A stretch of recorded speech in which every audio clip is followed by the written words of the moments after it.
KC2 Crazy here. Going to be going over the ST17 Blue Dofi deck, and more importantly, the strategies for what to do in the upcoming ST15 to ST20 deck limited battle release event. You can only use one deck in the cards inside of that deck for this release event. If you want to win, stay tuned, and hopefully I can help you take home that winner card. Please hit that subscribe button, the like button, leave a comment. It doesn't cost you a thing, it just helps out the channel. I would really appreciate it. Leader ability and deck objective. Don times 2. 2 Don must be attached before attacking, and 1 Don may be paid, rested, in your cost area. So you would attach 2 Don, one of your standing Don in the cost area, you rest it, then you can go ahead and start his effect. You would swing with him, attack. When you do this, you reveal the top card of your deck. If it's a 7 Warlords of the Sea with cost 4 or less, you may play it rested. The only way to whiff is if you reveal one of 4 event cards in the deck. So you have a very high chance of actually getting a card that you're able to play to the board. This deck's primary focus is top deck manipulation, so that you can fill the board and cheat out characters. Dofi's leader ability for the ST15 to ST20 release events makes him one of the top decks to play, if not the top. So the main idea behind this is he is going to cheat out characters and be able to attack rather quickly. He'll be able to build up his hand size, in some cases control the board state by bouncing cards. This is what the deck looks like when you get it out of the box. There are only 2 buggy cards. These are new to this deck. A lot of these are reprinted from previous sets. There are even some promos in here, like that Jimbei there. Blockers in the set. There are 10 in total. 4 Trafalgar Laws, 4 Blue Dofis, and 2 Boa Hancocks. Bouncers in the deck. So these are ones that either they will retrieve cards from your board back to your hand, or they will send cards from your opponent's board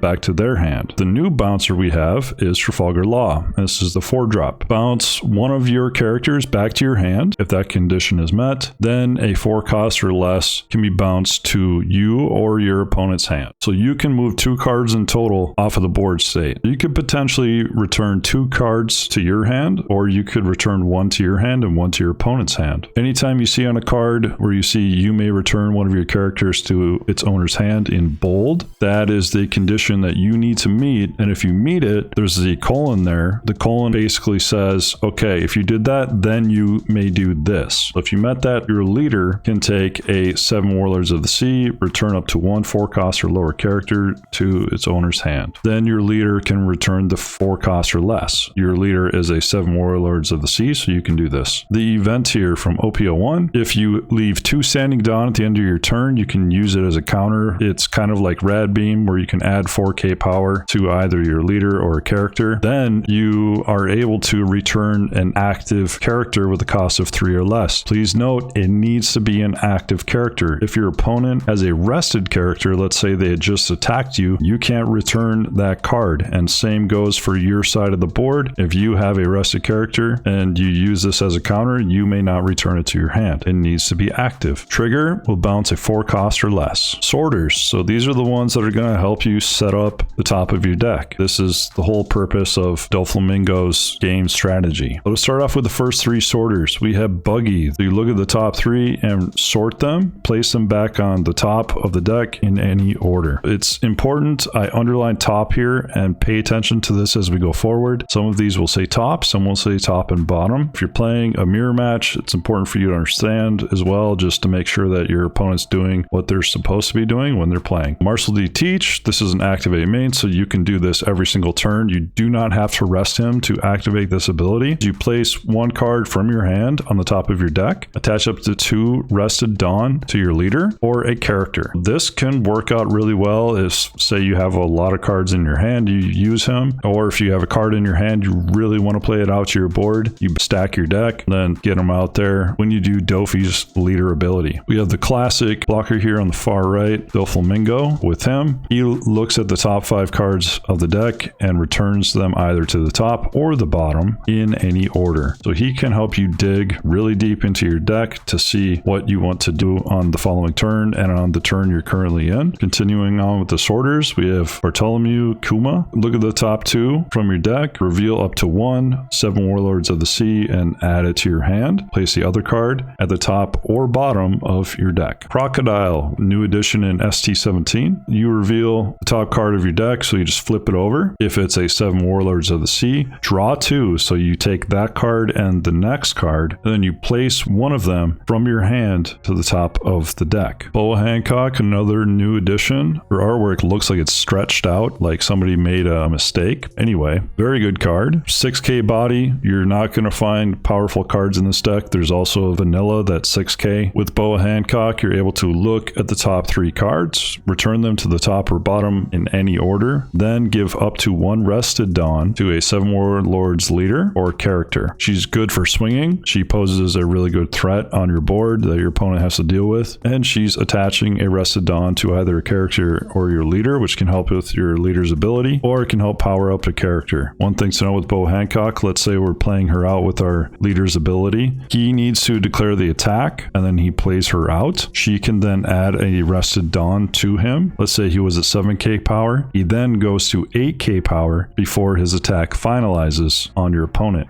Attachers, Marshall D. Teach is activate main once per turn. You can attach 2 Rested Dawn. They cannot be attached to a standing character. They can't be standing. They need to be rested in your cost area. And you attach them to 1 character of any type or your leader. Boa on play attaches up to 1 Rested Dawn to 1 7 Warlords of the Sea type character or leader. Other abilities here, we have the Jinbei promo on KO. So if he's taken out, he can bottom deck up to 1 3 cost or less character. So let's say your opponent has a pesky card you want to get rid of. You could cheat him out with Dofi's leader ability, and he's rested. So if they swing at him, you're going to take out one of their characters. So you might as well get something out of it. Gecko Moria from ST03. Add up to 1 4 cost or less 7 Warlords of the Sea or Thriller Bark Pirates type character other than Gecko Moria from the trash to your hand. If you need to get a 2k counter, if you need to get something else, you definitely would want to use this to retrieve it from the trash. This is the only card that will do this type of effect in the deck. Dracule Mihawk. Dawn ×1 when attacking, so you would attach 1 Dawn to it, then swing. Then you are able to draw 2, trash 2. This card is really good as a 2k counter typically. If you're hard pressed to get a card out there, you could play him out. Usually it's going to be a 2k counter. The only reason I say that is because you need him to survive to the following turn in order to take advantage of his ability. These are our vanillas. There are 4 of them. We have Edward Weevil, 3 cost, 5k power, 1k counter. Gecko Moria, 4 cost, 6k power, 1k counter. So the Moria would be preferable just because it's a bit stronger there. Ideal Curve going first. 1 Dawn turn 1. Buggy is your primary choice to set your deck. If you don't have Buggy, you could use Law just to get a blocker out there. 3 Dawn turn 2. You can play out Marshall D. Teach. Place a card from your hand to the top of your deck. Attach 2 Rested Dawn to your leader. Rest 1 Dawn. Activate leader ability and then cheat out a card. So hopefully you play Buggy out first turn. You're able to see what cards are there, and then you're able to cheat out a 4 cost or less from the top of your deck. If you don't have Teach, you could attach 2 to your lead, activate ability, rest that Dawn in your cost area, and swing. If you know the top card of your deck,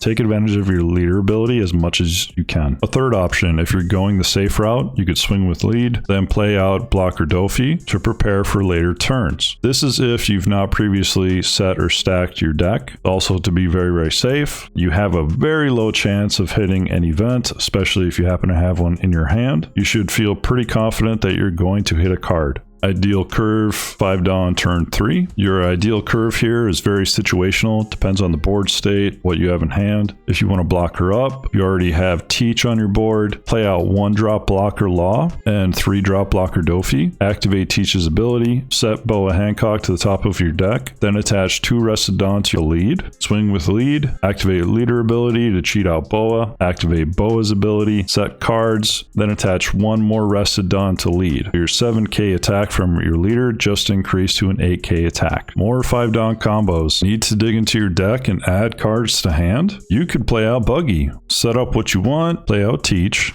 Activate Teach's ability to place Croc on top of the deck. Attach 2 rested Dawn to lead, add 1 more Dawn to lead, activate leader ability, play out Croc, and then add the desired card to your hand. So in this case, playing Buggy out could help you set up the top 3, so you can know ahead of time what you wanted to take to your hand after using Croc's ability. More 5 Dawn combos, you want to bounce some cards. Let us say Teach and Buggy were already on your field. You know the next few cards in the top of your deck. You plan to draw Croc, played him out, used his ability, took 4 drop Law to hand, activated Teach's ability, placed Law on top of your deck, then attached Dawn to lead, attacked and activated leader ability, played out 4 drop Law, bounce Buggy back to hand. He's a great 2k counter, that's why you would do this, and bounce one of your opponent's characters back to hand. 7 Dawn turn 4, play out Boa, activate ability, stack deck, attach 1 rested and 1 active Dawn to lead. Leader ability, play out 4 cost, and play out Law Blocker. So the 4 costs here are really good if you want to increase your hand size, because Gecko Moria takes from the grave and Crocodile will take 1 of 2 cards from the top of your deck. 9 Dawn turn 5, you could do Boa, attach 1 Dawn to lead, do this again, then activate leader ability to cheat out a card. Could also play out a 3 and a 4 cost, find a way to attach 2 Dawn to lead. This could be using Teach or Boa's ability, or Boa's and attaching a Dawn to lead. Then do your leader ability. Ideal curve going second, 2 Dawn turn 1, Teach if 3 drop blocker Dofi is in hand, otherwise Buggy or Law. 4 Dawn turn 2, if Teach was played turn 1, play out Dofi, stack your deck, activate Teach's ability, attach 2 Dawn and place a card at the top of the deck, activate leader ability, rest your last Dawn, cheat out a 4 drop with on play effect if possible. 6 Dawn turn 3, play out Boa, activate her ability, stack deck, attach 1 rested and 1 active Dawn to lead, activate leader ability, play out 4 drop with on play ability that will add a card to hand, so either Croc or Moria. 8 Dawn turn 4, same as for turn 3, but in this case we would block her up at the end. If you had Teach on board, you could play out Croc or Moria, activate Teach's ability, play out Dofi blocker, then activate leader ability to play out another 4 cost. Then you could finish off by just putting down extra blockers. 10 Dawn turn 5, you could do Boa, attach 1 Dawn to lead, do this again, activate leader ability, then play out Law Blocker. If Teach is on board, play out Croc or Moria, activate their ability, play out 4 drop Law, send Croc or Moria back to hand, preferably one you have swung with on your board that was played out the previous turn. Then activate Teach ability, place Croc or Moria on top of the deck, activate lead ability, play out Croc or Moria again, and then play out Blocker Law. In this scenario, we're going to be adding 1 card to our hand because we're actually putting 1 back with Teach. Tips for the ST15 to ST20 event. Use your leader ability to cheat out cards. Use Buggy, 3 drop Dofi, Kuma, Boa, or Crocodile to help set up your deck in early game. Consider the order placement of cards if putting them on top. Think when you want to use your leader ability or other cards as abilities. Focus on cards that enable you to gain hand advantage with on-play effects. Moria will return 1 card from the grave, 4 drop Law, bounces cards back to hand. Crocodile will filter 1 card and add 1 card to your hand. If the on-play cards above are not available, consider Mihawk. He will filter 2 cards when attacking. It can be really difficult to get him to work out though. Or Boa Blocker or 6k power vanilla, even if you're in a tight spot. Try to go first. Hopefully you can play Buggy turn 1 in order to set up your turn 2 leader ability. Have blockers prepared if going into the late game. Try to fill the board and swing as tall as possible to remove cards from your opponent's hand. Try to swing at face, life, leader, it's all the same thing, as much as possible before they get too many big bodies on board. Watch your opponent, keep track of how many cards they should have in their hand, and ask to read their cards if you do not know them. This last part is very important. You don't know if some people showing up at the event might be cheating, or if they just don't know what they're doing. You have to watch them and make sure they're doing stuff correctly, or that they, in the worst case, are not just trying to steal prize support by unfortunately cheating. Triggers and counters to know. Know what can happen with regards to your opponent's possible standing Dawn. If they leave Dawn standing, they probably have a counter event, or they could be bluffing, and or their triggers. Here's some examples. I went through the different deck lists from the starter decks to show what could happen out there. These are 2 triggers, and then we have a counter, so if they have 2 Dawn standing, they might be using this. One thing thing with Uta too is they can rest cards, so be cognizant of that. Read over their cards and what they do. Be cognizant of what all of these decks do before you go in. If you want to take it seriously, if you're just doing it for fun, that's fine too. But if you want to go for one of those foil cards, then you're going to want to read through all the decks. Off of life in the mirror match, you would have to watch out for overheat. With black decks, be cognizant of Ice Age and Helmeppo. Then we have the classic trigger casino, and I'm not making fun of people that play yellow. I play a lot of yellow decks myself. So the counters and triggers here, the triggers being off of life, the one counter event there if they have 2 Standing Dawn. All in all, I hope you really enjoyed this deck profile and the different suggestions and ideal curves I went over. If you want to check out the decks to see what they're all about, I'm going to attach a video here on the end just showing the website. You can go on there and check out all of the cards you are going to be seeing. Most importantly, don't forget to bring sleeves for your deck. There's going to be probably a paper playmat they give you. You could probably bring your own. You should have Dawn available in the starter deck. Unless you want to sleeve your Dawn ahead of time, you can do that. But the most important thing is for you to have fun. If you're a person that this is your first time going to an event, just have fun. You know, it's a really cool community. I love it a lot. It is the best card game I personally have ever played and the coolest people have ever been around. So I would highly recommend it. If you're not thinking about going, definitely you should go. Just let me know how you do. If you go, please come back, leave a comment. Hey, this worked, this didn't work. Or if you have comments where you have a different curve setup that you would recommend, I would appreciate that as well. And so would everybody else in the comments. Hope to see you around. Good luck at your locals. Take care. Peace out.